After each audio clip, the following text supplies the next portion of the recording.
Some people talk about strategy, others live it. Ralph Perez does both. He's a creative force who truly understands the power of marketing. As the founder of Ralph Perez Media and the host of Inside the Pulse podcast, he's been capturing the energy and culture of Detroit in a way that feels fresh and real. He moves with purpose, telling Detroit's story with clarity and care.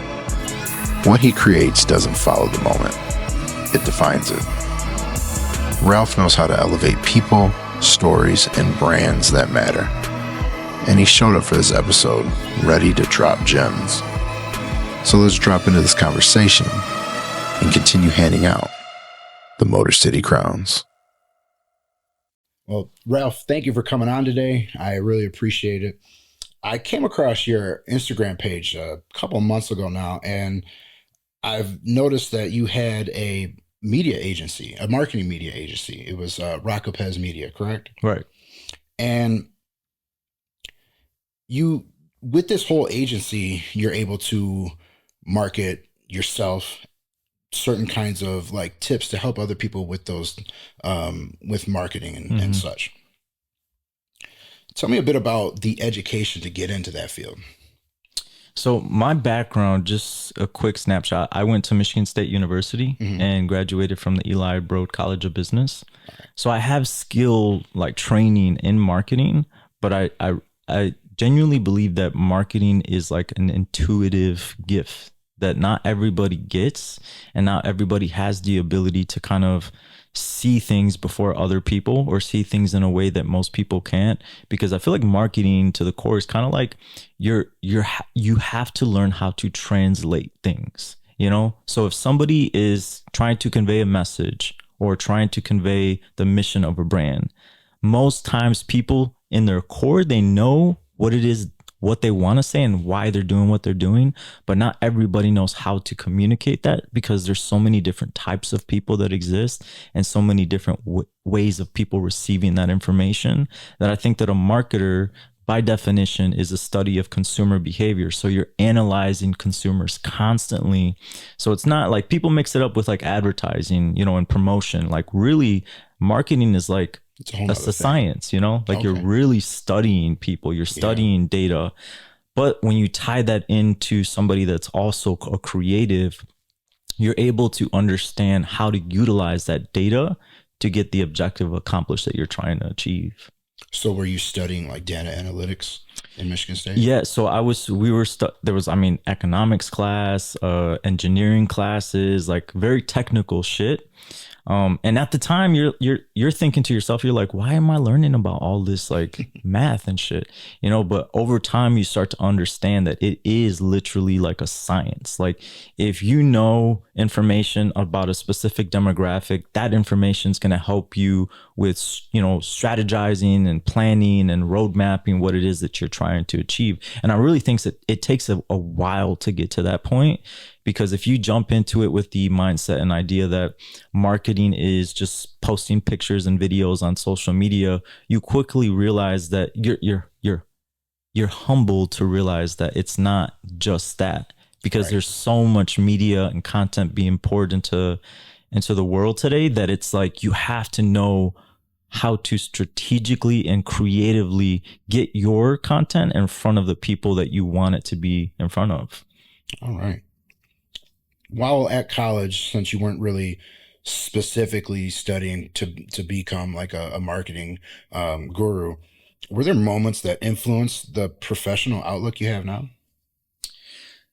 I mean, yeah, dude, I feel like you're constantly learning from every single experience and interaction that you have with somebody. I mean, and it needs to happen. And I think a lot of times people avoid it because of how they know they're going to feel when it happens, but you have to let it happen because, and I'll give you an example. So it's like, if you want to start a business, there's going to be certain clients that are the most positive experience, you know, and you have to learn how to maneuver and manage those relationships in a way that position you in a strong spot that help you get to a point where you're able to say, I don't need your business. Like, if you're not going to work with me, like this is a partnership. If you're not going to work with me, I don't need your business. There's other people that I can work with. There's other people that, you know, I would rather work with.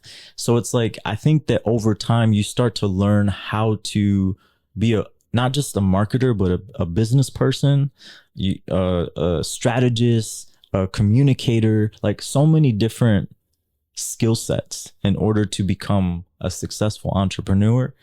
And it's something that I feel you've never stopped learning. Every single day you learn new things and you apply it to absolutely what you want to do moving forward. You know, like the other day, I was having a conversation about, you know, in life, in your career, you start to analyze where you are and what you want. And then you have to ask yourself the question, do I really want that?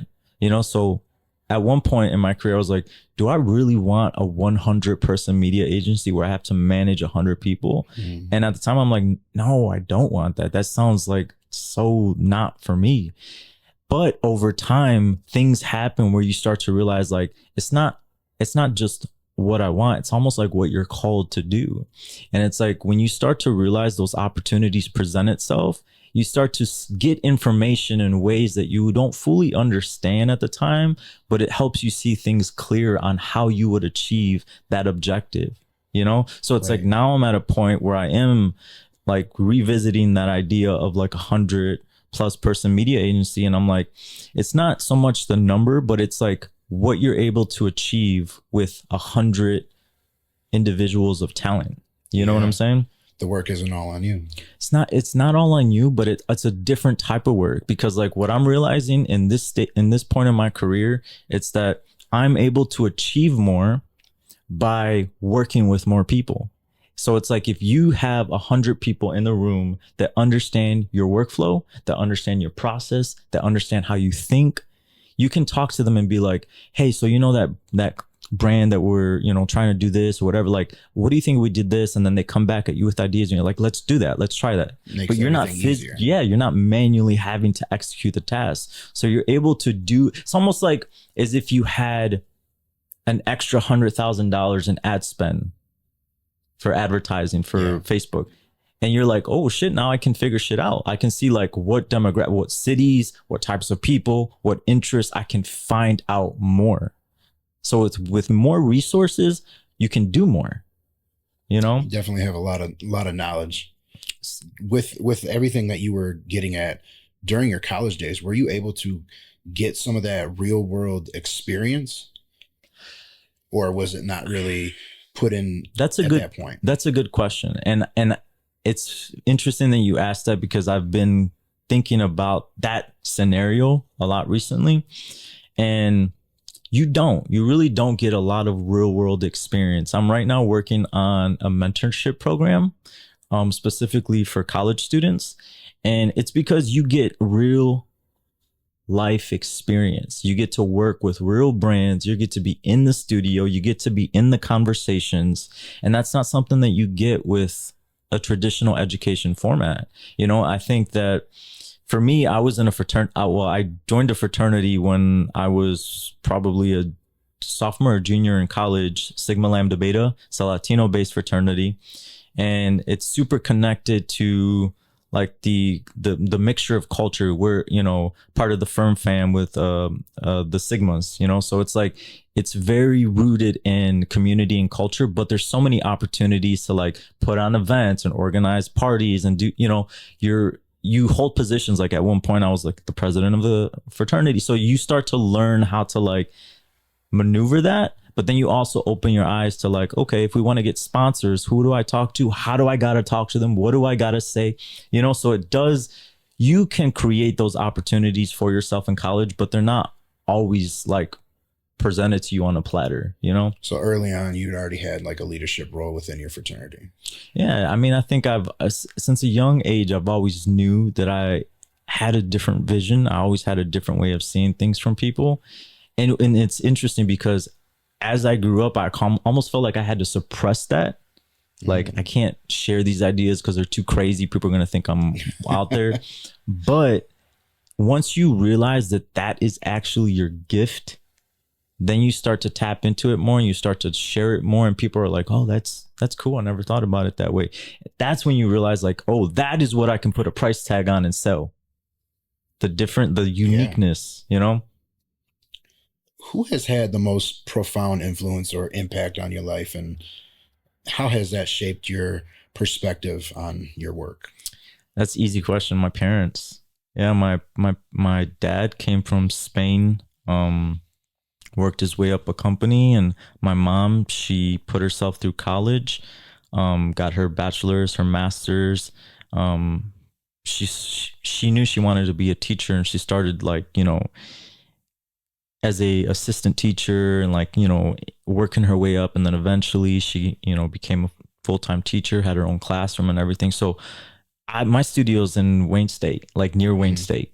So my mom went to Wayne State. Okay. So it's like I always feel my mom like whenever I'm in the area, because it's like it reminds me of like all the hard work she put in to get to where she was. So it's definitely motivation, my parents, for sure. That's great. So you were the director of marketing at a different agency, Empire 360, and a suite sales and service intern for the Detroit Tigers, right? Mm-hmm.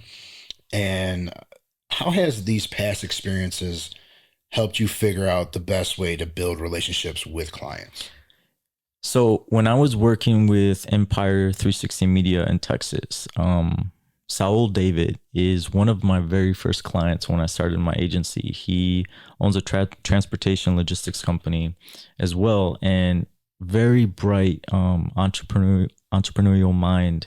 And just being able to be on the phone calls with him when he's talking to, you know, brands like Del Frisco's and the Dallas Cowboys and all these conversations where you have top executives on the phone, like hearing people, like this is why I think mentorship is so important. Also kind of connecting yourself to somebody that's doing what you want to do at some point, because you're giving a leg into the conversation, how it happens, how it starts, how the transition words from one, you know, topic to another, how to conclude and wrap up the conversation, what happens after the conversation's over, because it's all a process, you know?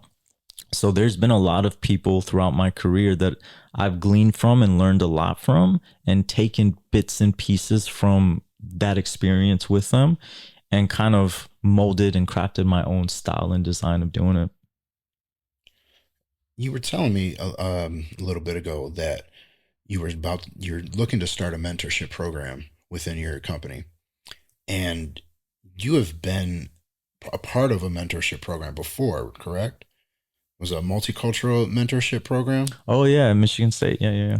How did that work out, and is that part of like how you're learning to be able to connect with your clients more as well? Yeah, I mean, I think for me, I realized that, you know, there's a need for the Black and brown community to have more access to people that are decision makers, that are movers and shakers, and that are creating shit in our cities. You know, that's why there's a lot of times where I'll have, you know, super influential people from the city landscape on my podcast, because I'm like, there's certain conversations that just don't happen at the dinner table when you come up in like minority communities, where as if you're in another family, and you know the he owns a mortgage company or a real estate company, 9 times out of 10 he's having conversations with his kids, because there's a high chance that he's going to pass over the torch to them at some point. So he knows, like I was just watching a YouTube video of a architectural designer in LA, and they were doing a tour of his incredible home, and his son was right by his side, and you can see like the pride in the dad's face when the son, who's like in his early 20s, talking about like the design and how to, you know, move from room to room and guide the tour. It's like you understand what's happening. Like he's passing the torch to his son, you know?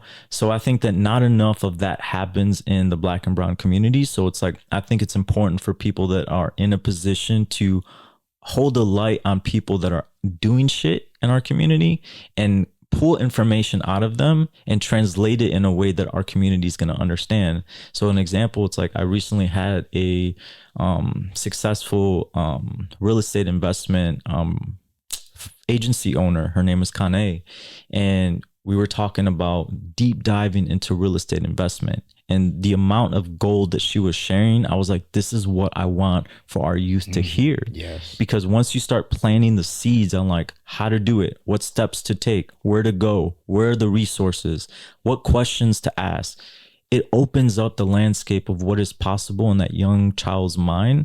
And then it allows them the opportunity to start formulating their own ideas of what they're going to do when they get older, you know? Like you were telling me earlier, like podcast is like part of the culture now. And having those people on podcasts to be able to give those types of advice and tips, it's huge right now. It's really big and it's important.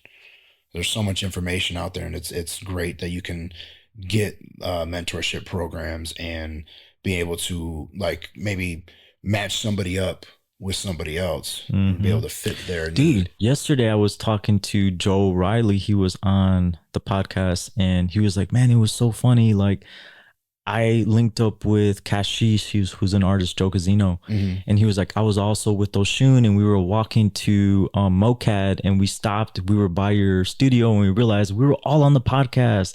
And it was cool. I'm like, because I think at the time before, Joe hadn't met Kashish. So they were like sharing that. And it's funny because I remember saying to Joe on the phone call yesterday, I was like, that's so dope, man. Like I had that vision in my mind when I started it. I hope that one day people that are on the podcast reach out to each other and connect and do business together, because it's another avenue for networking and building relationships with people, you know, because you share that commonality, which is something that I think that everybody, like anytime you're part of something, always maximize every opportunity you can. So it's like if I'm on, like, I'm gonna reach, like I will follow every single person that's been on your podcast because we now share that commonality, and then it's gonna open up to like, oh, you were on the podcast with Robert, I was also on the pod, so I'm gonna look at your shit at the very least.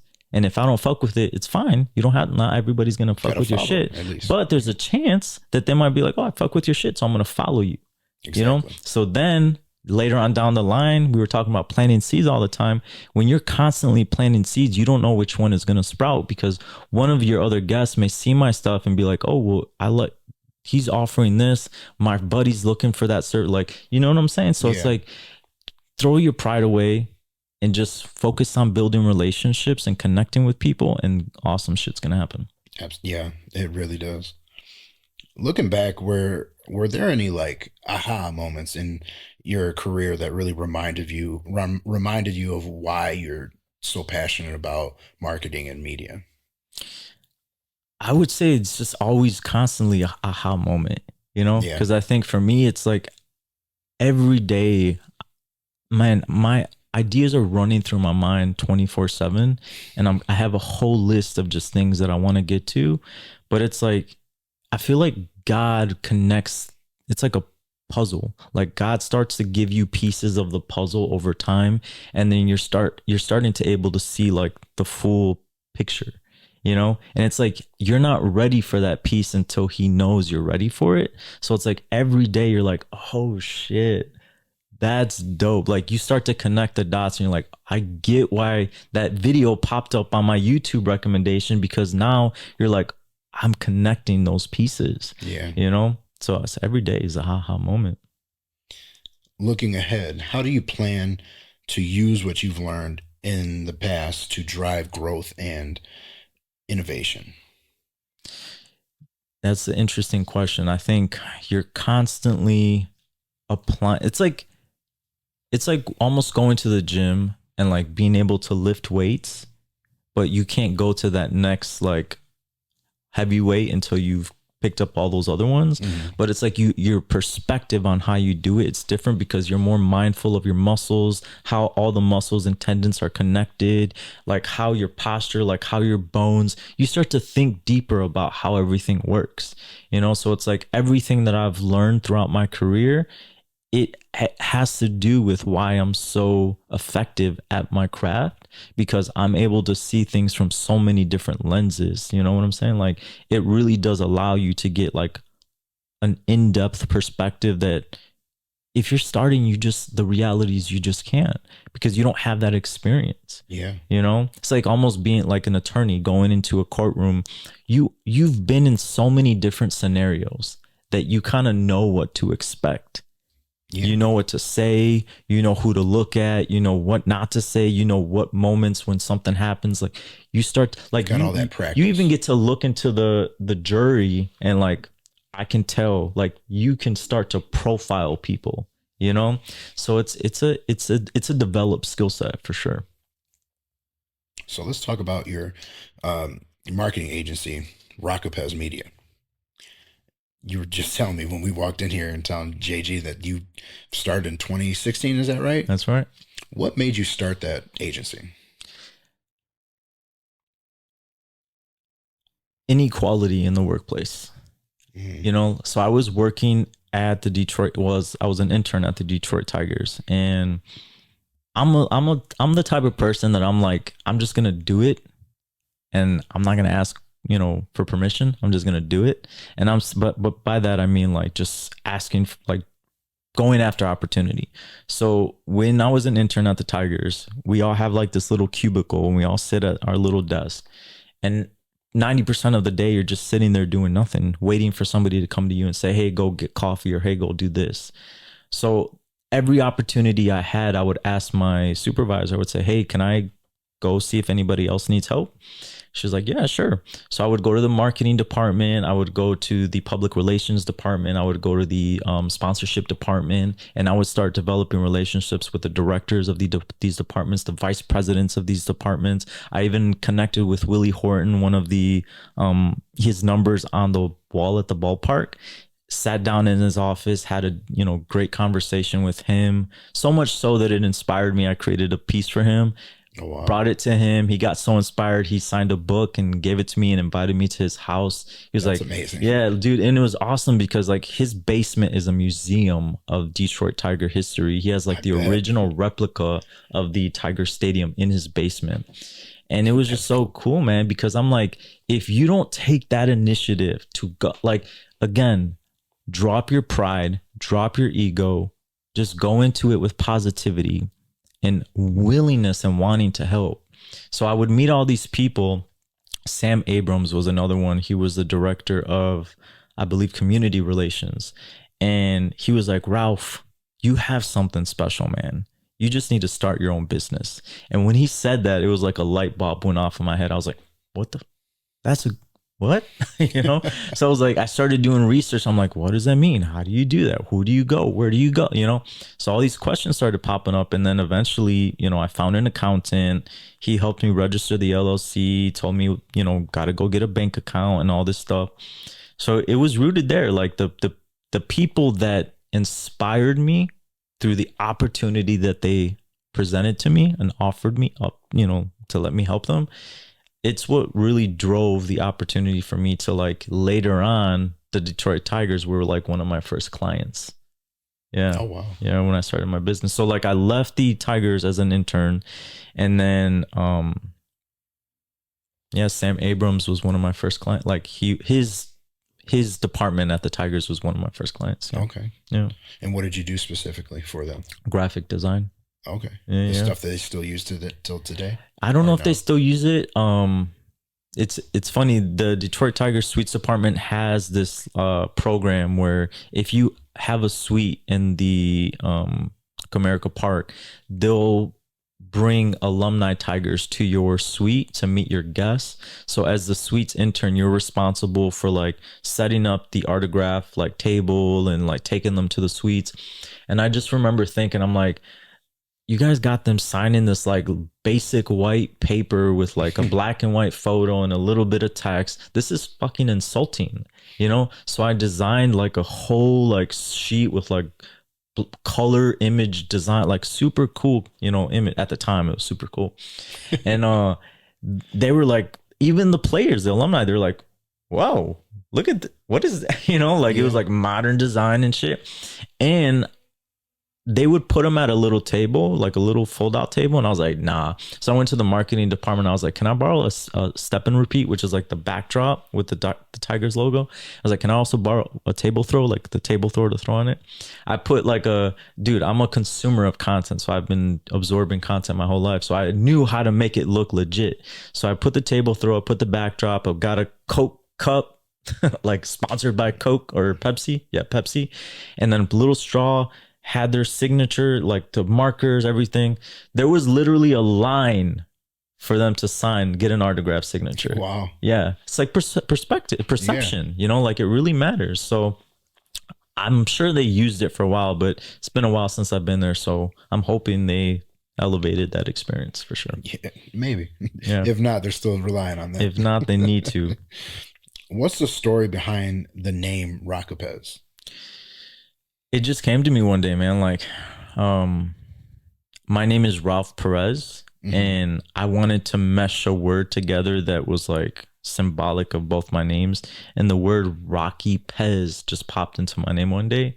And I was like, I'm going to put that in my pocket and I'm going to figure out what to do with it one day. And then when I started my media agency, I was like, oh, Rocky Pez sounds cool. Because it's like, most people would think name yourself or name your company something that people can understand. But it's like when you think of companies like Google, like if that company didn't exist and somebody came to you and said, hey, you should name your company Google, you're gonna be like, that's like a baby word. What is that? You know, Yeah. like, but it's like, it's not the word, it's what you create the word to mean to people. So I think that when it's something that doesn't represent anything else, it's a huge opportunity for you to bring so much value and weight to a word that never existed. And then also there's so much opportunity with it because nobody owns a domain, nobody owns the Instagram handles, or the social media handles.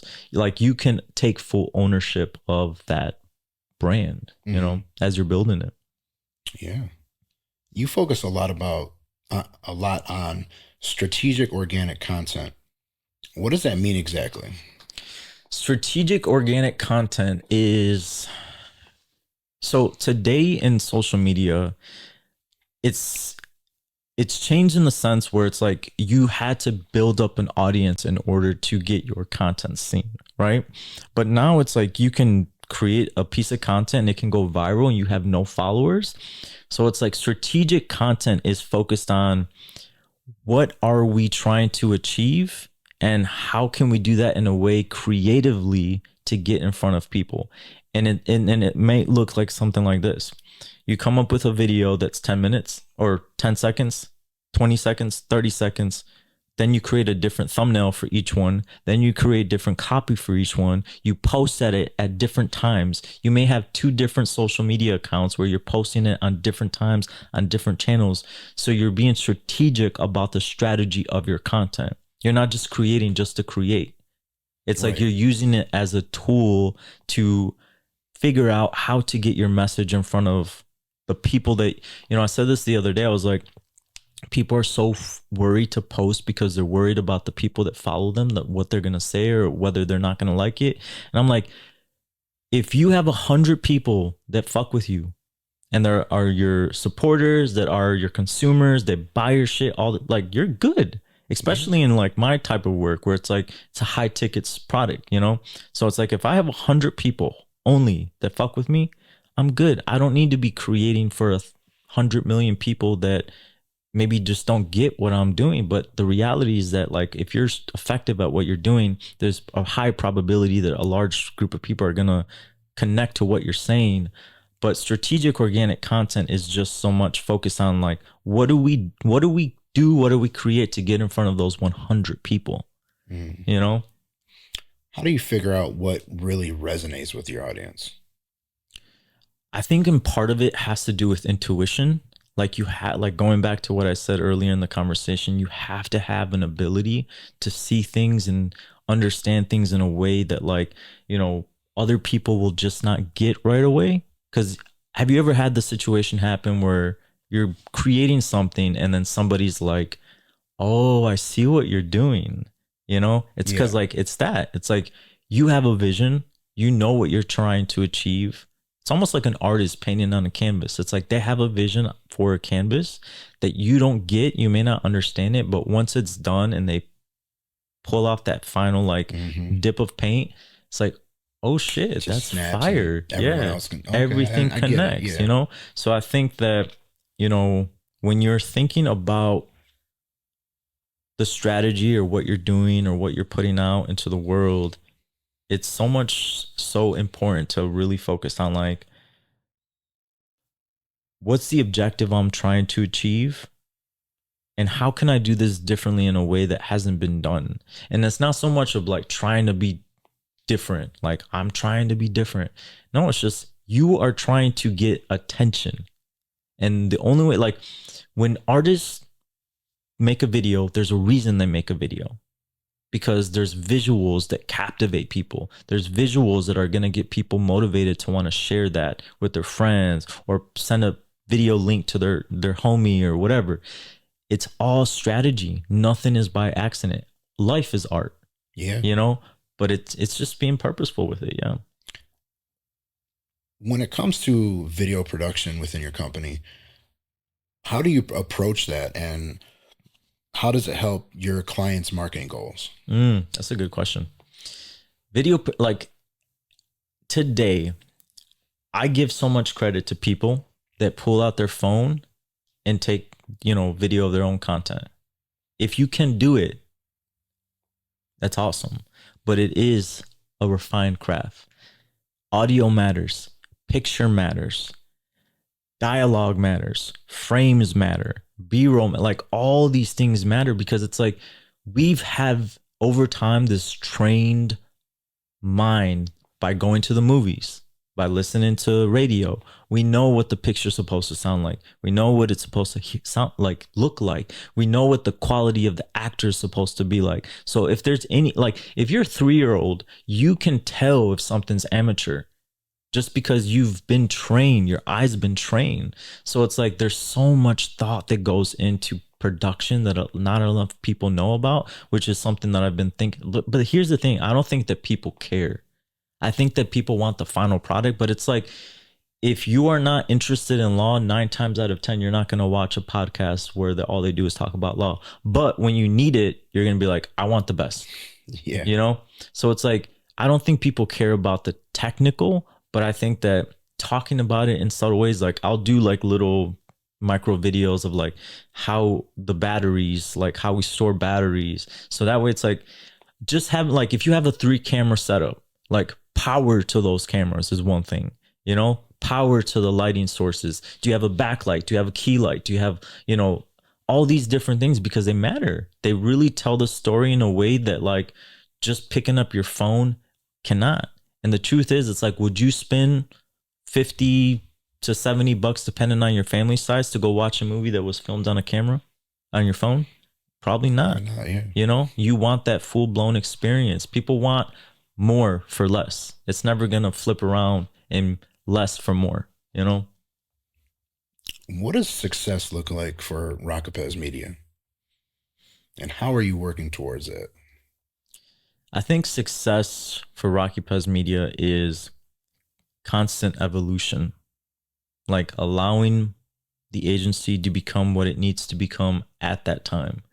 Whether it's, you know, branching off into like other streams or trying different shit, going into, you know, that somebody that I look up to a lot. I don't know if you know of Gary Vanderchuk. Yeah.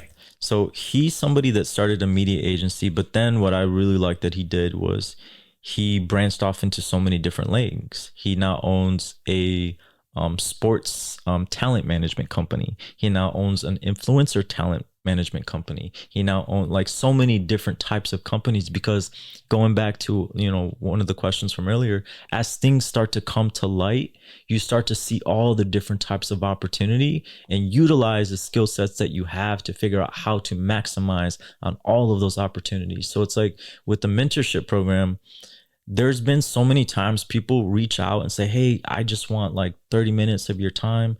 And it's like, you see 30 minutes of my time, but you don't see how many people are asking for 30 minutes of my time.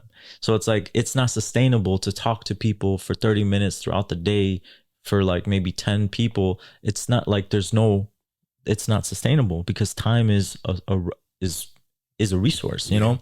So it's like you start to realize like, oh, okay, there's a need for people that want to talk, but they may not have the budget that other clients have. So like, how do we build a framework that still allows them an opportunity to connect with me in a way that brings value to them, but still makes it worth my time? Yeah. You know? I mean, I messaged you and I was telling you how great your content was. So you gave me a nice message and how I'm doing good on my way. So I definitely can see how the knowledge is there and there's a lot of value there too. Yeah, dude. And but it's also too like it's it's interesting because as you start to develop in your career, you start to think about things that other people have achieved already that you feel like you're headed in that direction. So it's like, let me give you an example about that. So like if you like you have a podcast and it's starting to pop off and you're like maybe 2,000 followers, but then like all of a sudden overnight like 50,000 new followers hit your podcast. And then over the next week or month, it starts to grow past 100,000, 300, like all these people start to find out about you. There's a different thing that starts to happen in your mind. You start to think about like, okay, now when I go into a room, there's going to be a lot of more people that at least maybe seen me before, maybe heard the way that I think about things.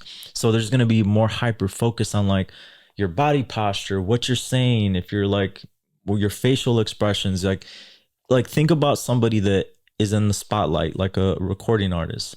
They have millions of followers. Anytime they go into a room, there's so many eyes on them. Like, think about that. Like, what does that feel like? Do you feel like you're able to 100% relax into your skin and be yourself in that moment? No, because you know there's so many people with cameras and like attention. Like it really starts to make your brain think about, okay, this is different, this is new. How do I manage this? How do I work with this? You know, like, do you ever notice that when an artist is in a room, they're not in that room for that long? No, because I got so much stuff going on. That, but then also it's like that feeling of having all those eyes on you all the time is not, it's not a normal feeling. You know, people don't normally have to experience that. So as that starts to happen in your career and more attention and more opportunities and more opinions and more like risk, you start to evolve in your mindset on how to best move forward with all of those new opportunities. Yeah. Yeah. If you could market one company differently than they already do, which company would it be and how would you shake things up? That's a really good question. I'm not going to be able to fully, thoroughly answer that, but I'm going to do my best because like I would really want to analyze and see what the company's doing. But for me, what's important is I think that more companies need to be transparent with what their products are doing to people. So it's like Takis, for example. I was just talking about this brand. Takis is a brand that uses the color red in their food, and they promote it to minority communities, you know? So you have all these young, like I'm in Southwest Detroit. So it's like you have all these young Hispanics that are like eating up these Takis every day. Like it is their look forward to moment, you know? So it's like, I would really want to put more light and a more positive image on things that are good for our community instead of things that are not. Because like if, for example, Takis came to me tomorrow and said, hey, we want to give you $1 million to sponsor your podcast. As hard as it would be to say no, because that is like a huge, like I would have to sit with that for a long time and think about if that's like how I would use that for good, because like I don't want to promote things that are not good for people. Yeah, absolutely. You know? So it's like if I were to work with a brand and go into their brand, and let's say, for example, it's a nonprofit. Like I just had a consultation meeting with a nonprofit. Like most nonprofits are not doing a thorough enough job in communicating like to the core why it is what they're doing. And a big part of it is it has to, like, a lot of people just don't feel comfortable on camera, right? So I think the very first place to start is to find the key players in a business that are comfortable enough to start, because being on camera is something that takes time to get to a point where you're comfortable. Yeah. Like when I first started talking on camera, I wasn't like as in my skin as I am now, because like you have to see yourself on camera 10x times in order to start critiquing and analyzing what you want to change, what you want to do different, what is working, what is not. You know, I was testing videos where I didn't have glasses on, and those didn't perform as well as the ones with my glasses on. So it's like interesting, like you start to analyze everything. So it's like as you start to develop and get past that whole, oh, I don't like how I sound, I don't like how I look, like get over it, figure out, like refine it. Every celebrity that you see today, look at their starting image. Like, for example, look at Cardi B when she started. Now look at her today. She looks completely different. Yeah. But that's not to say it's a bad thing. It's just she's been so hyper aware of her image through pictures, through paparazzi, through interviews, through all these things, that she crafted and curated the image that she wants to present to the world. So it's like the same thing with anybody that is trying to build a brand. You have to build authority. And the only way to do that is by getting confident in your own skin. Mm-hmm. I think I definitely went through that a bit. I wasn't comfortable in front of the camera. Dude, growth doesn't happen without friction. Like think about the tectonic plates. Like our own land needs to like earthquake you should be a motivational speaker. Those are some good lines there. This episode of the Motor City Crowns podcast is brought to you by Pingree Detroit, a worker-owned business crafting high-quality, sustainable goods right here in the Motor City. From handcrafted leather bags and accessories to upcycled pet gear, Pingree Detroit is all about craftsmanship, community, and impact. Plus, as a part of the Motor City Crowns community, you get 10% off your purchase. Just use the code CROWNS at checkout. That's CROWNS. CROWNS at checkout. Shop with purpose at pingreedetroit.com. Now let's get back to the show. So we're going to talk a bit about Inside the Pulse podcast that you host. Let's do it. One, this is part of the podcaster series that I'm doing, bringing on a few different podcasters from around the town and just interviewing them, getting their perspective on things. And first of all, I love the name Inside the Pulse. I think it's good. It tells people that you're in, you know, like in where everything is cool happening. You got some artists on, you got some community leaders, and similar to what I'm doing, but I think you have a different perspective of things. And the marketing and the podcast kind of go like hand in hand. Mm-hmm. So what made you want to start Inside the Pulse? Mm-hmm. So I work a lot with the art industry, artists, art galleries, and I started to notice that all the conversations that I would have with artists were just so good. Mm-hmm. You know, I was talking with my boy Joe Casino. He's a muralist and artist, and he would introduce me to other artists in the community. I'd meet them and we'd just talk. And I'm like, man, this is some good stuff, like what we're talking about. And then like just the idea popped into my head, and I asked him, I'm like, would you be willing to, you know, be on a podcast pilot? He's like, yeah, let's do it. So we started it, and then I started to see it as like, again, like things start to present itself. So I'm like, oh shit, this can be like something different. Like it's not just and I even now don't call it a podcast. I call it a series. Mm-hmm. People still call it a podcast, which I'm fine. Like I'll also say podcast, but I think a lot of people see podcasts or hear podcasts and they're like, oh, there's people talking about life. They're talking about this. And I'm like, no, like for me, it's more so about like the value. It's more so about like the deeper, in-depth, behind the scenes, like behind the mind, behind like the thought, the questions that people want to ask but don't know how to ask it. So then the name, it used to be called The Pulse, But then as I started to realize, okay, this could become something bigger. I started like really thinking about it from like a business lens. Like, all right, I gotta own the domain. I gotta own the handles. I gotta own, because if you look at any other podcast that's successful, Call Her Daddy, she sold her podcast for hundreds of millions of dollars, but she still has her brand. Yeah. You know, so you have to own it as its own separate entity. So I started its own social media accounts, had luck, like thepulse.com wasn't available. So that's why I was like, what can I also too, in branding, 3-letter words outperform 2-letter words.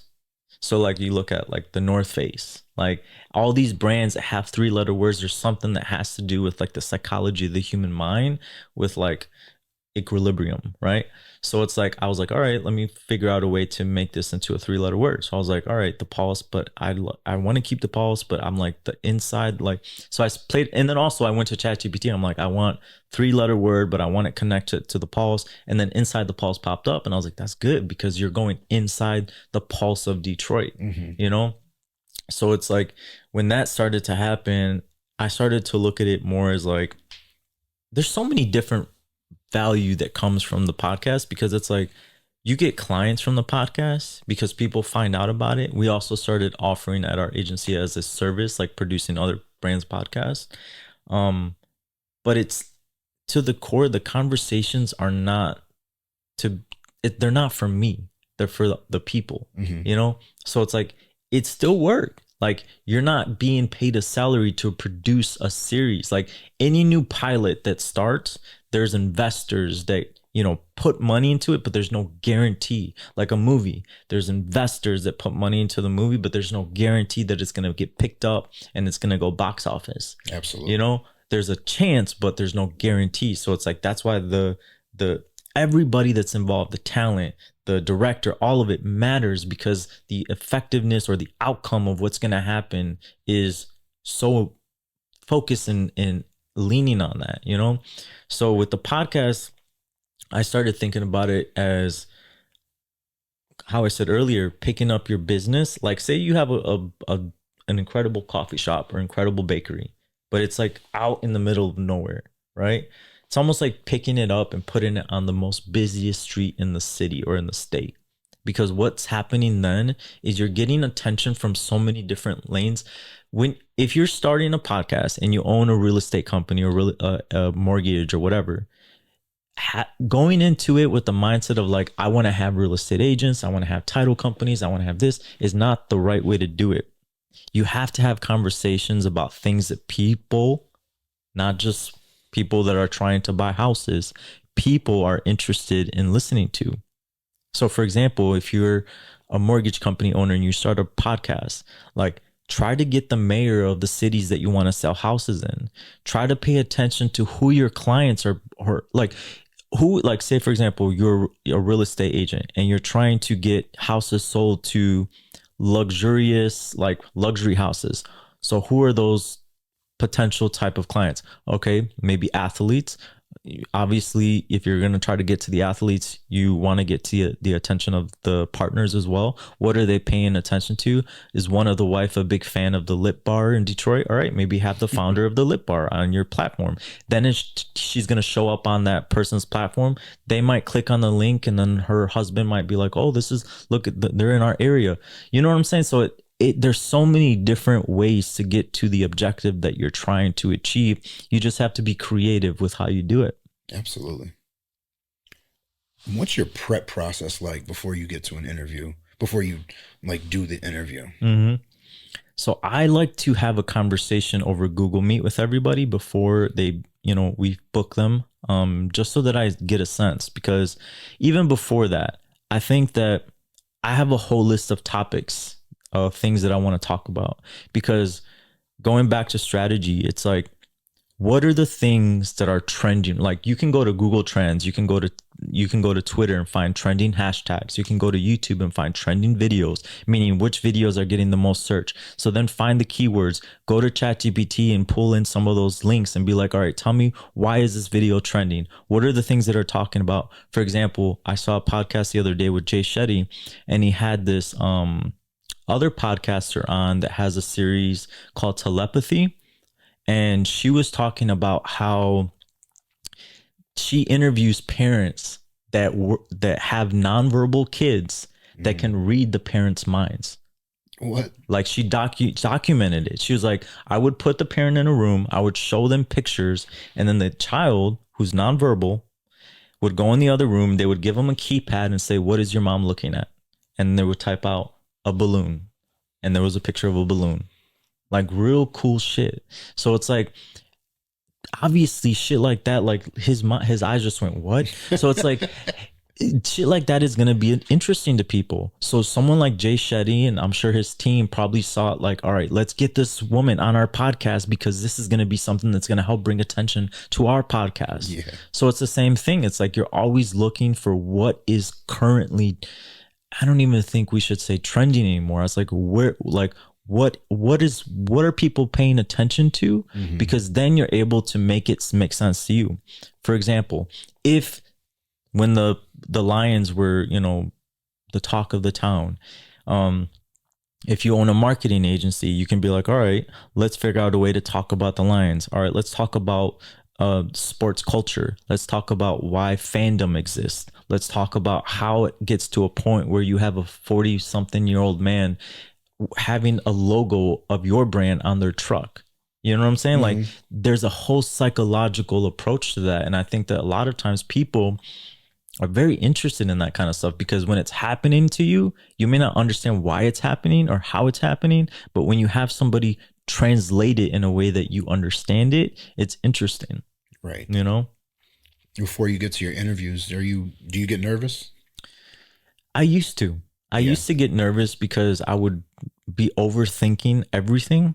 I would be thinking about like, is the temperature? Are they comfortable? Do they have is water? Should I get cold temperature? You know, I would be thinking about everything. But over time, you just start to get so like locked into the purpose of what you're doing that it's not so much nerves. It's just so much like anticipation. Because one of the things that people don't think about when you're like a podcast host, you're thinking about the audience, you're thinking about the guest, you're thinking about yourself, like am I sitting all right? Like, you know, yourself, like right. All these things, even down to like the questions. When somebody asks a question, you're thinking about the next one.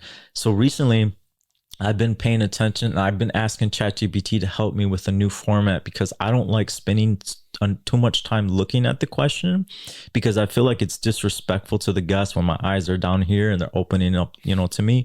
So like I'll ask ChatGPT, help me break out a format that helps me look at a question or look at these words quickly and know how to put the question together. You know, so like that format. Yeah, dude. I keep doing that shit. Yeah. So no, but it was fire what she came up with. It was like I'll send it to you, but it was like a little a format where it's like a bold word, then the spaced out words, and then the cap words. Like, and I'm like, that's fire because it's gonna work because I could just look, and then look back at them as opposed to like looking at a whole paragraph because I like to put context to the question. Yeah. So like even stuff like that, you're like, all right, you're thinking about. How do I do it better next time? How do I do it better next time? Even down the lighting. Sometimes you're like, man, I don't like why does it look like the other day I was watching one of the episodes on TV and I was like, why does it look orange? You know, so it's like the color settings of a TV also affect the output of the visual. So you're thinking, you go deeper into it. You start thinking about, all right, maybe we need to adjust the lighting a little bit, you know? So it's a constant like testing and trying and changing shit up. Yeah. So it's not so much nerves about the interview itself.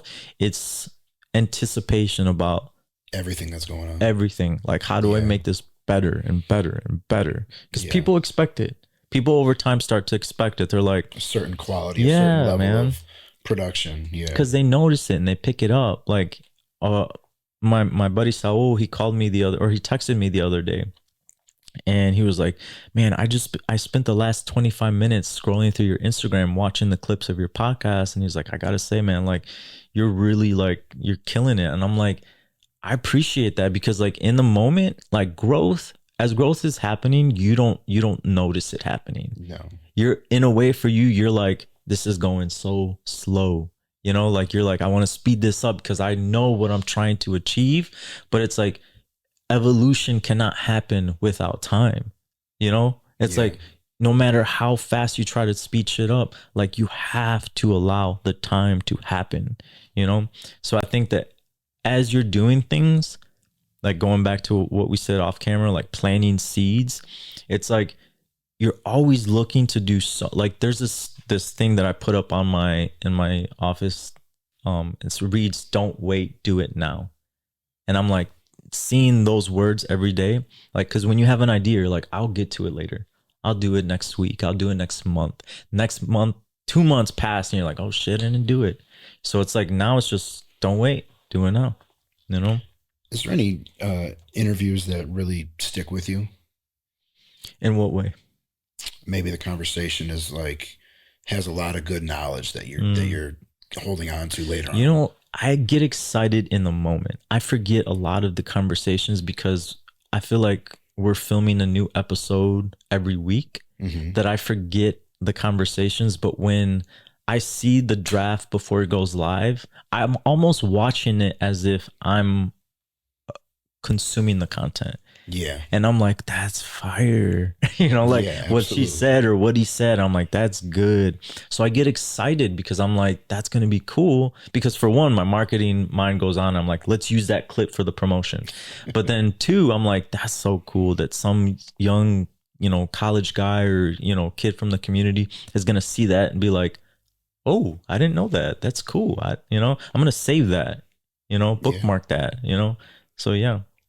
So you were saying that you like to talk over Google Meet to get like a little bit of a conversation going before the interview.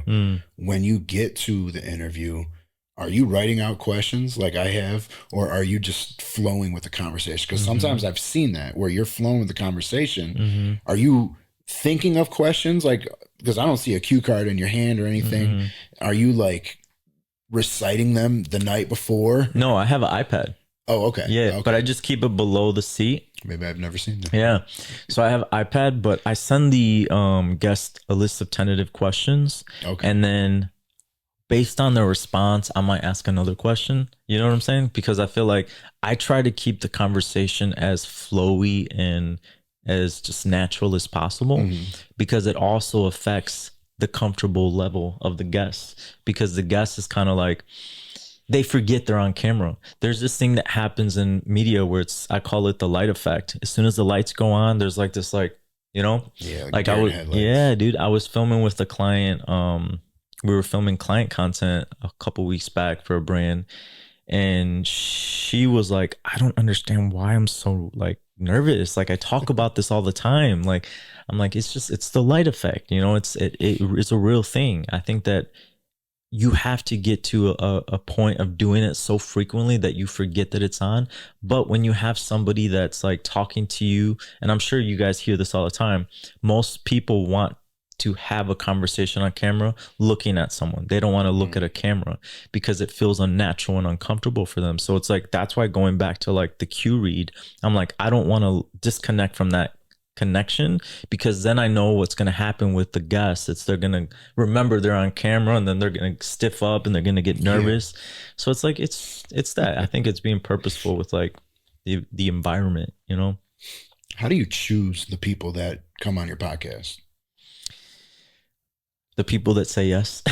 Like I think it's a tough situation. Yeah, though. dude, Really because is. like honestly, we're reaching out to people all the time, and 90% of the people don't respond. But 10% that do, luckily, and then also we're at a point now where people are reaching out to us, asking us to be on the podcast. So it's like we're able to kind of like start to curate a list based on like, all right, what are some, like going back to the list of topics that I want to get to, it's like, all right, which one of these guests can we tap into these conversations? Yes. You know, because it's like, again, I want to have conversations with people from all walks of life. Like, I may not fully understand your life, but I want to have a conversation with you, because I think that that is the whole objective of being a human, is living with people that are different. That's amazing. I love that answer. So it's like, I am actively looking for so many different types. Like I was saying the other day, I was like, I want to have a transgender activist on, because I've never had a conversation like that I know of, like with somebody that is transgender, and I'm like, I want to just sit down and ask questions from a respectful place, because it's like, though I don't walk in your shoes and I don't live your life, I know that there's a ton of people that, you may not realize they're transgender, but it's like, at the very least, like, understanding how to be a respectful human being to that person is so important. So I think it's like being able to ask a question to somebody that might inspire somebody to be like, oh shit, I never thought about that. He or she may go through that on a daily basis. So I'm going to be a little bit more empathetic to that person next time I see them, if they work at the coffee shop that I go to. You know what I mean? Right. So I think for me, it's like, I want to have deep rooted conversations with, like, another, topic, cannabis. Like, I want to have somebody on that is like an expert in cannabis, because there's such a facade and like this negative stigma about cannabis. And I'm like, for what? It's a plant. If you put plant into a bag and then put it into a cup, you're okay calling it tea. But once you wrap it into a piece of paper, it's a negative thing. It's a plant. There's so many benefits to it. So it's like, let's get rid of the stigma and let's talk about it in a professional, healthy way that allows people to make their own opinions and, develop their own, position on it. Right. It shouldn't be like, this is what so-and-so told me, or, it's even culture too. Like, in the Hispanic community, it's very like, no, don't do that. Like, it's bad. It's a drug, but it's just because we've been told by our ancestors, like, it's bad. It's because they've been told it's bad. But it's like, really, it's like, it's not bad. It's actually pretty good. What's your ideal guest like? Ooh, my ideal guest is somebody that is honest, open, transparent, and doesn't hold back. Yeah. Because I feel like if you're able to, don't give me who you think people want to see. Give me you, because that is what people want. They want authenticity. They don't want somebody that's going to come, well, let me tell you back, like, because who wants to watch that? They want to watch real. They want to watch people that are just 100% sharing their truth. Yeah. Because then you can connect with that person and be like, I get you, because I've done that same, or I've been in that same scenario, or that same shit happened to me. So like, every word that comes out of your mouth, I'm going to have a little bit more of an open mind to it. Right. I've noticed a lot in your in your interviews, you kind of seem like a soft-spoken person anyways, and I think that helps connect with your guests a bit more. They feel a bit more calmer, a bit more welcome. Because not that I'm loud or anything, but I think the soft-spokenness that you have definitely can maybe feel a bit more open to sharing. That's such a good point, because I've had so many people like text me after an interview and they're like, thank you for making me feel so warm and welcome, and it's almost subconsciously like, I just know how I would want to be treated or, received in a space. So it's like, also too, I grew up with majority women in my family. So it's like, I always heard the undertone of, women don't often get an opportunity to be at the table, or don't often get an opportunity to speak up or have their opinion be respected. So it's like, whenever I have women at the chair, I'm very like hyper aware of the fact that, like, I want their value to be so received to the people and in the way that it deserves to be, that it's like this thing that's happening, that you're picking up on the energy and you're knowing how to like move with it. Yeah. Instead of like move it, you're moving with it, Yeah, like I was saying, the soft spokenness. I was watching some of the podcasts and it was late last night and I was like, this is almost like the ASMR stuff. Oh. Yeah, no, and it's interesting too, because there was another podcast that I was watching and this guy was just like, it's funny that you're asking me this, because I was talking about this probably 2 days ago with somebody, because he sent this clip and this guy was like, I don't fucking get it. Social media, like, just mad. And I'm like, what's interesting is I'm a passionate person. Yeah. Like, I talk with passion, but I feel like when you're so like the energy, like you can tell when somebody's energy is not like when they're not connected to themselves. Right. You know, like you can tell when somebody's just screaming to make noise. Like if you're like, and then like he was like, man, it's fucking bullshit. Can I cuss? Absolutely. You've already had. Yeah. He's like, he was like, it's fucking bullshit that social media is just bitches and money. And I'm like thinking to myself as I'm watching this, I'm like, dude, that's your algorithm. That's your algorithm. Like you're over here yelling at people and upset about social media because I understand what you're trying to do. You're trying to make yourself look intimidating. But when you get into a seat with somebody that knows what the fuck it is, you're not going to intimidate them. You know what I'm saying? Like they're going to literally lay it out. There was a, somebody said something along the lines of, you'll never see a rich person get irate. Rich people are so calm. Rich people don't speed. Rich people are not in a hurry, you know, because they're connected. Like there's you get to a level of wealth, not by accident, not by coincidence. It's because you're ready for it, you know? And if you're driven by your emotions, you're not ready for it, you know? Yeah. So whenever you see somebody speeding down the highway or yelling or screaming, it's because they're not connected to themselves yet, you know? And I feel like whenever you're in a room with somebody that is soft-spoken or calm or like super chill, it's because they're fucking connected to themselves.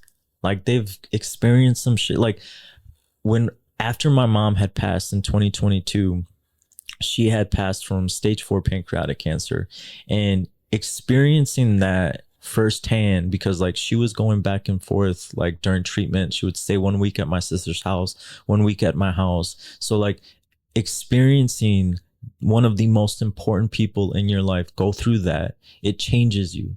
It really, really makes you connect to what is real, what is important. Because what happens after, you know, a close relative or a close family member transitions is that you're grieving that person, but you're also grieving who you used to be, because that person no longer is. So you're starting to develop a new relationship with who you hope to become, you know, because with that new connection that you have with your parent or with your loved one, you want to make them proud. You understand that all of your ancestors are connected to you and are watching you, and you're like, all right, let's give them a show. Let's make them proud. You know, let's not do shit that is like not authentic to who I am and not connected to my purpose here on this earth. So I think that when you connect to yourself and like you go in instead of going out, like most people when they're going through hard times, they go out to find what they're looking for. Yeah. Whether it's bitches, whether it's money, whether it's drugs, whether it's whatever it is, they're going out and not even realizing that the first step is going in to find what it is that is needs to be recalibrated in your own mind, you know, because once you have it recalibrate, you're so connected that you're like, nothing scares me. I'm not worried about, I know that I'm always good. I'm always protected. I'm able to be my 100% authentic self without any reservation.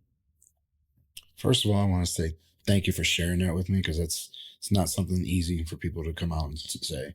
So thank you for sharing that with me. Of course. Sorry to hear about your mom.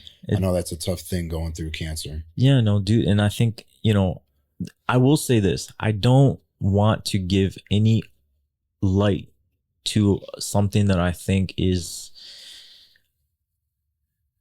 like, and I'll say this, anytime you see a sports game and you see fight cancer, fight this, I think it is a system created for the benefit of a group of people.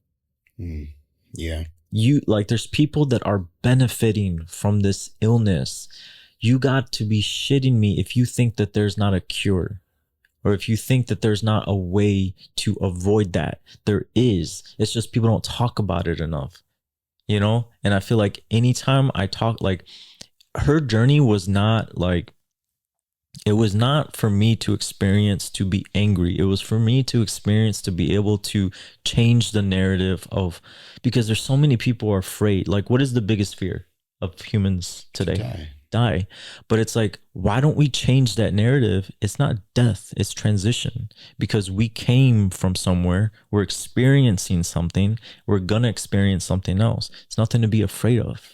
You know, so it's like, don't let people feed you shit into believing you're going to get this, or this is going to, no, you are one, you are connected. You are painting the canvas of your life. You know, where you focus your time and attention is what your outcome is. You know, so like when I talk about, you know, that experience, it's more so rooted from like, I want to talk about good. I want to talk about exciting things. I want to talk about, you know, if somebody is experiencing that right now in their current, you know, their life, I don't want it to be about like, it's not, you can't overcome it or you can't get past it. Like everything, I believe everything in this life happens for us, not to us. Yeah. You know? So it's like, you have to also understand that there is, you know, stages of grief. They happen. They're going to happen. It's a natural part of life, but you will overcome it. You're going to come out of it stronger. Yeah. And you're going to, you know, be able to pull so much from your experience and share with other people what you learn, you know? Yeah, that was beautiful. So I'm going to do a few more questions quickly. Yeah. Talk about one of the biggest tools for marketing is social media.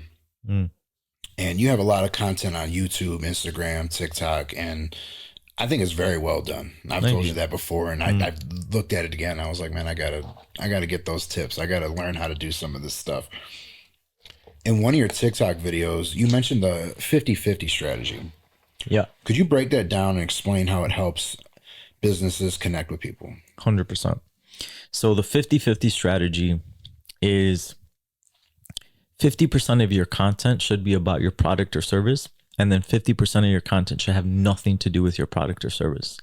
Because going back to attention, if you are a bake shop, let's say, for example, you make the most bomb cakes in the world. We're not eating cake every day.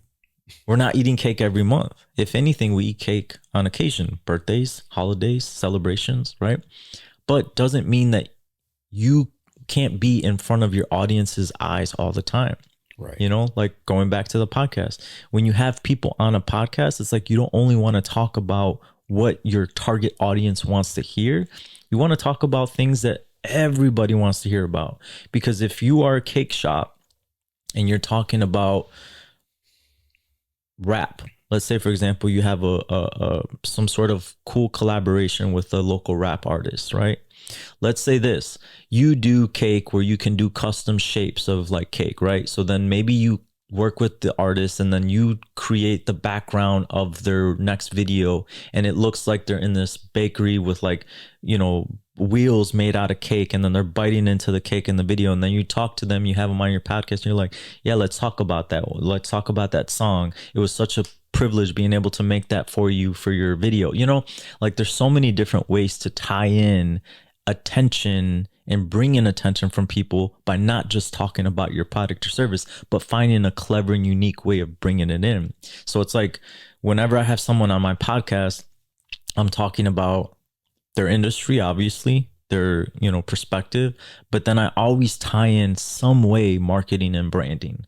Whether it's like I ask them, how are you doing your marketing, or how, like, what is your take on like getting new clients, or, you know, whether it has to do with marketing or business development, there's always a clever, unique way to tie it in together. So the 50-50 strategy is like to remind people, like, be like, even if you got to go Google Trends or TikTok trends or, you know, YouTube trending videos, and find opportunities to, and you don't just have to have the ideas yourself. You could go get this list, go to ChatGPT and say, give me 10 creative ideas on how to tie this topic in to my business. Then make 50% of your content on those things that have nothing to do with your product or service. Because if you make a piece of content on, say, the telepathy, right? and you own a mortgage company, right? But then maybe somebody in the city that has a child that is nonverbal finds your episode, and then they're in the market to buy a house. They're gonna be like, oh shit, I appreciate you doing that content. And we're actually in the market right now. Can we book a meeting? You know what I'm saying? Like, Yeah. there's it's about connecting. It's not about selling. How Yeah. do you strike that balance to do the 50-50?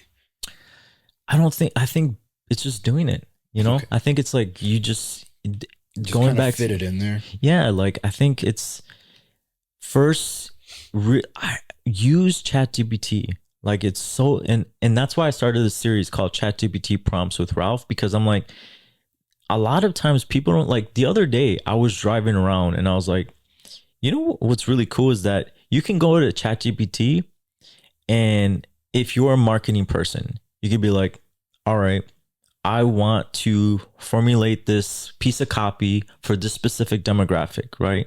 And there's certain demographics that have different slangs. Like you go to England and there's certain words that they use that you're like, what the fuck is that?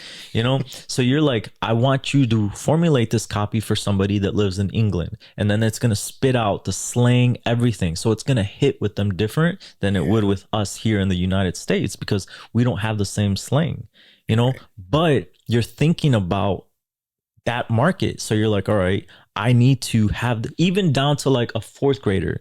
You're like, all right, ChatGPT, what are fourth graders interested in right now? How to draft me a text of what a 4-year-old would send to his friend Kyle about a party or something. What words are they using? What slangs? It will literally spit out what a fourth grader would text to his friend. Okay. How the words, everything. Because then what happens next is you're able to process in your mind, all right, how do we take this information, go to the drawing board, and create something that's going to resonate with that specific audience member in a way that, like, if we talked about shit the way that we talk to a professional, it's not going to hit the same, So there's so many different, like, it's just trying shit, It really is. It's like allowing yourself the opportunity to do shit that's not going to hit. There's so many things that I've done that just, it failed. All right, we know it failed. Now let's move on to the next. Right. So it's just, I think people are afraid to fail, and I think it's like, just fail, keep fail, like fail, and then move on. Fail, find something else, and because failing is like getting closer and closer and closer to success.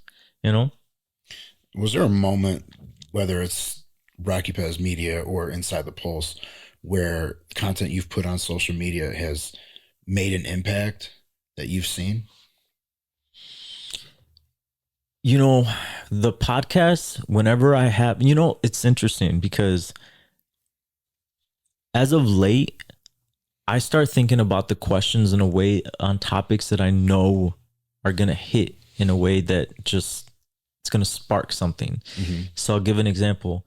Miriam, she's an artist. She was on the podcast. I just listened to that one. And she talked about how being a young Black artist, female artist, and the different retrospect of what that means. She was even talking about there's certain male artists that get more exposure, more opportunity, more attention. And then the idea popped in, or the question popped into my head about like, man, I wonder what it feels like for her when she goes into a space like the DIA and she sees a gallery like by Tiff Massey, who's got an incredible exhibition at the DIA, large pieces, scales of work.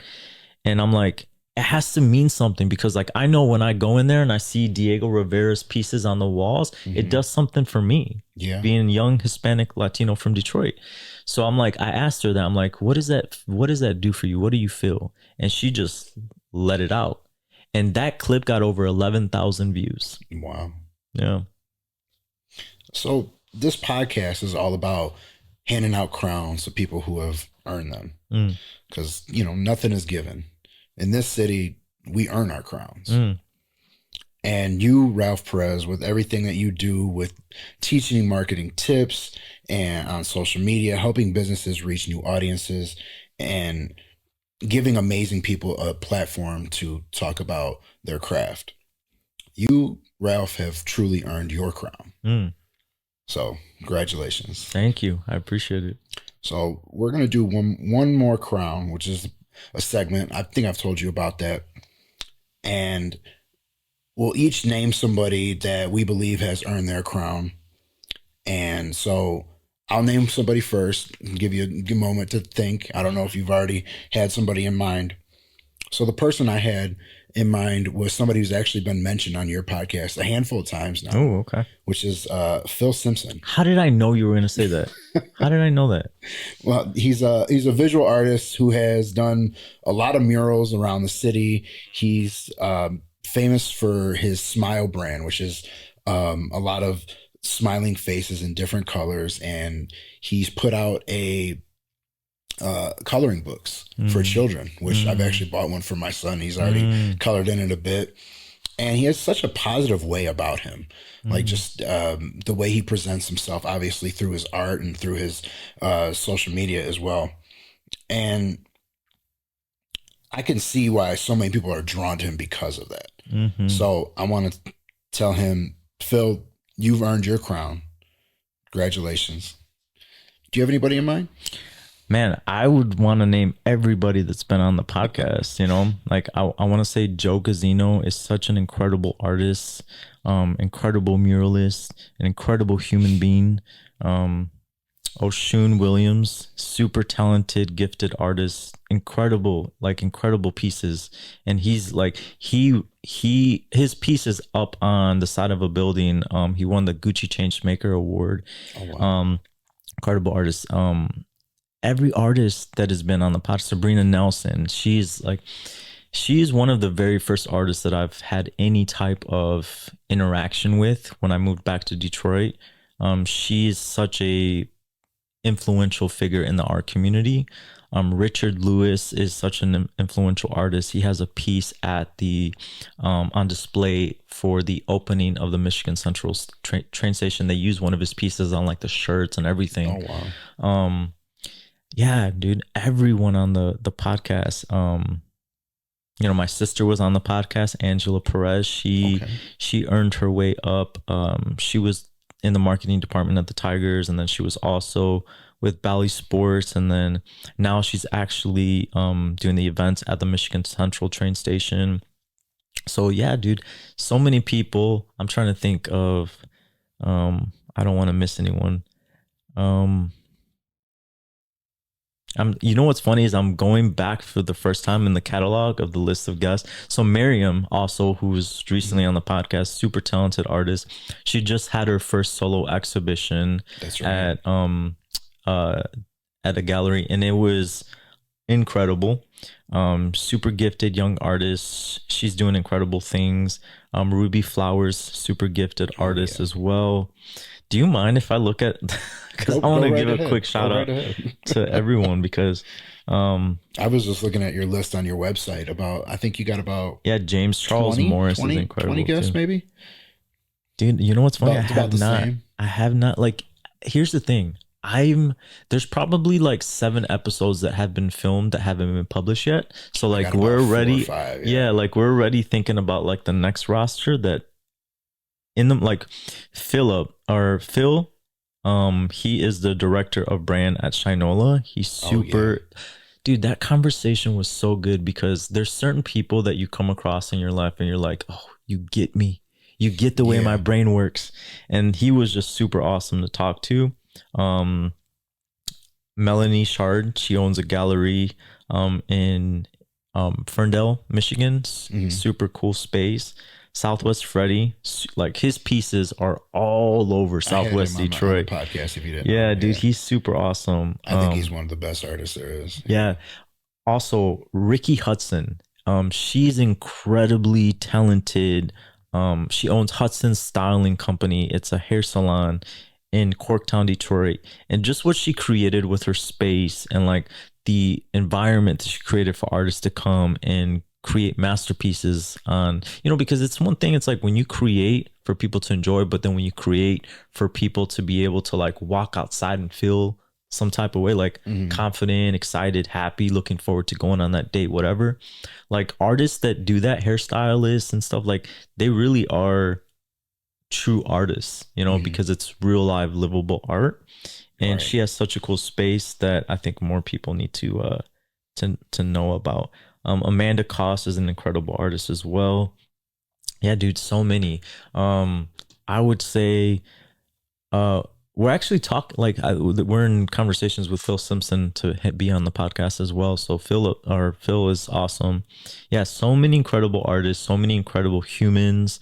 Obviously Nico Salamas, he was on the podcast recently. He is the director of business development at Display Group, which is they do so much of the visual stuff in Detroit. Like you've been in the Campus Martius and there's like this big gear, the Detroit gear. They did that. Oh wow. Yeah, they did a lot of the cool shit that you see in Detroit. So yeah, dude, I'm excited to keep having conversation. Obviously you, Robert, there's so many people that I'm excited to continue to have dialogue and conversation with. Yeah, absolutely. It's cool, man. Well, thank you for sharing all that. Yeah. You want to plug your social media and your business information? Sure. So RockyPez, media.com is the media agency. My Instagram is I am Ralph Perez, and the podcast is called Inside the Pulse, and it's all just like the name. So at I am Ralph Perez and I at Inside the Pulse. Yeah. And all that's on like TikTok, YouTube, Instagram, Facebook. Yep, all of it. I always tell people just go to the Instagram and then the links are all there. Like it's easier, because people do their own research, people do diligence. So that's another reason why I stopped doing the intros with like, who is this person? If they care, they're going to find out, you know? Yeah. Well, check us out at Motor City Crowns on Instagram and YouTube, and check out all the past episodes and more upcoming. Thank you again, Ralph, for coming on the show today. I really enjoyed the insights that you gave and the answers really in depth. Yeah. I'm your host, Robert Solano Sanchez. Don't forget to shop small, support local artists, and check out Inside the Pulse by Ralph. Yeah. Awesome. This is the Motor City Crowns podcast, where passion reigns and excellence is crowned. I'll see you next time. Period.